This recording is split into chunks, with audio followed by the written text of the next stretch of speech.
consciousness is since everybody's kind of talking about the election, I thought I would do kind of a breakdown of the economics of electability and how it relates to African Americans.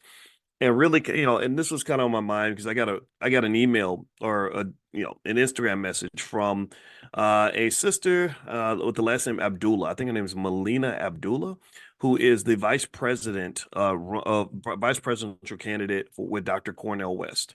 And I mentioned to you all on a few occasions that I just love Cornel West to death. He's one of my favorite human beings on the planet. I've interacted with him on multiple occasions. He has a clear agenda. His agenda is working on behalf of Black people, poor people, and just disenfranchised people. And he's a really good man. And so I actually told Melina, I don't know if she or Dr. West is going to come into class, but I told her what we do, and I said, "Hey, you're welcome to join us in class. I don't bring politicians into our space, but you are an exception because I just like Dr. West. I like genuine good people. So if they do come in, if that does happen, I'll let you guys know in advance so you can decide if you want to come or not. And as you all know, I don't tell anybody who to vote for. That's not my business.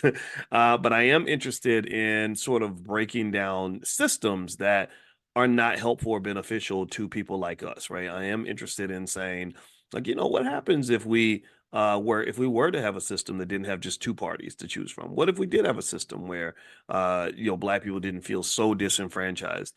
And because I don't know if anybody else agrees or anybody else feels this way, but I sometimes I feel a little bit hopeless. Sometimes I look at it and I'm like, oh man, here we go again. This isn't doing anything for anybody. Good Lord, what is this crap? Right. And so for me, it's not so much a matter of me trying to be cynical. It's me saying I just don't see any evidence that this is really making a difference for Black people. I showed you guys the wealth levels over the last X number of years and how over the last several decades. You go back to the 1950s, Black people were ranked last when it comes to wealth, and in every no matter who was president, Democrat or Republican, one thing that they always did very consistently was they kept Black people at the bottom of the pile. That was one area where they coordinated very well. Is to say, okay, we're going to fight amongst ourselves, but we're going to make sure Black people are always losing, that Black people are always last. Give me a yes if you know this. How many of y'all know this? How many of y'all know that Black wealth has been historically always at the bottom of the pile? I think it's really important to just understand that so that you'll understand that we're solving the wrong problem or we're not solving the right problem, however you want to look at it. And um, I don't know. I don't know.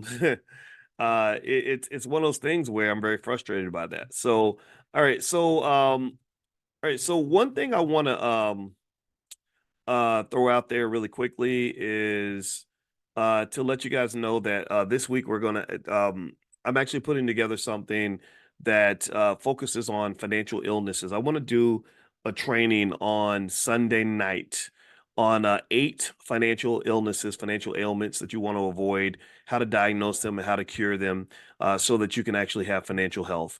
And this is going to be done Sunday afternoon at 3 p.m.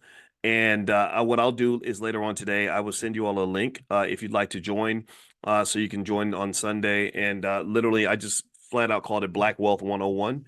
And I put together this list of basically 8 different financial illnesses, almost like a doctor would, that and what inspired me, what made me think about this was I went to the doctor the other day and they took blood and they sent me this panel and they gave me all these different factors that measure health and they tell you, okay, you're doing good here, not so good here. And so I was like, oh, financially it's kind of the same thing, right?